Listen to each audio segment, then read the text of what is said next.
Inter first year commerce లో మనకి 20 marks sums గురించి ఎక్స్ప్లెనేషన్ ఇమ్మనేసి అడిగారు కొంతమంది. ఇక్కడ మనం 20 మార్క్స్ సమ్ అనేది చేసే ముందు ఫార్మేట్ అనేది వస్తేనే 20 మార్క్స్ సమ్ అనేది ఈజీగా చేయగలుగుతారు. అసలు 20 మార్క్స్ సమ్ లో ఏమేమి అకౌంట్స్ అనేవి వస్తాయని చూస్తే trading and profit and loss account ఒకటి, రెండవది బ్యాలెన్స్ షీట్ అనేది అడుగుతాడు. ఇలా మొత్తం కలిపి ఉంటుంది, రెండు కలిపి చేస్తే మనకి 20 మార్క్స్ అనేవి వస్తాయి. అడ్జస్ట్మెంట్స్ కూడా ఉంటాయి. అయితే ఏంటంటే ఫార్మేట్ అనేది రావాలి. ఫార్మేట్ వస్తే ఈజీగా చేయొచ్చు. నేను ఇక్కడ ఫార్మేట్ అనేది వేసాను. ఏంటి అంటే trading and profit and loss account. Date ఇస్తే కనుక మీరు యాజ్ ఆన్ అనేసి రాసుకోవాల్సి ఉంటుంది.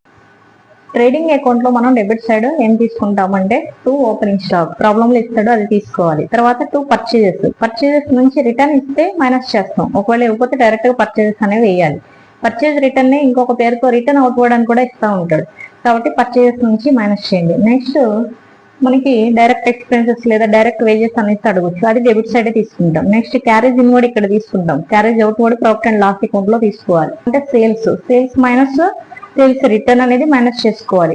మైనస్ చేయగా వచ్చిన వాల్యూ అవుటర్ లో చూపిస్తాం. అలాగే క్లోజింగ్ స్టాక్ మనకి క్రెడిట్ లో వస్తుంది, ఓపెనింగ్ స్టాక్ డెబిట్ లో వస్తుంది. ఈ విధంగా ఫార్మాట్ అనేది వేసుకుని రెండు టోటల్ చేస్తే ఎటువైపున హైయెస్ట్ ఉందో, అంటే ఫర్ ఎగ్జాంపుల్ క్రెడిట్ హైయెస్ట్ ఉంటే ఇటువైపున ఏం రాస్తామంటే తక్కువ ఉన్న సైడ్ వచ్చి 2 గ్రాస్ ప్రాఫిట్ అని రాస్తాం. ఒకవేళ డెబిట్ సైడ్ ఎక్కువగా ఉంది అనుకుంటే కనుక ఇక్కడ మనం రాయాలి బై గ్రాస్ లాస్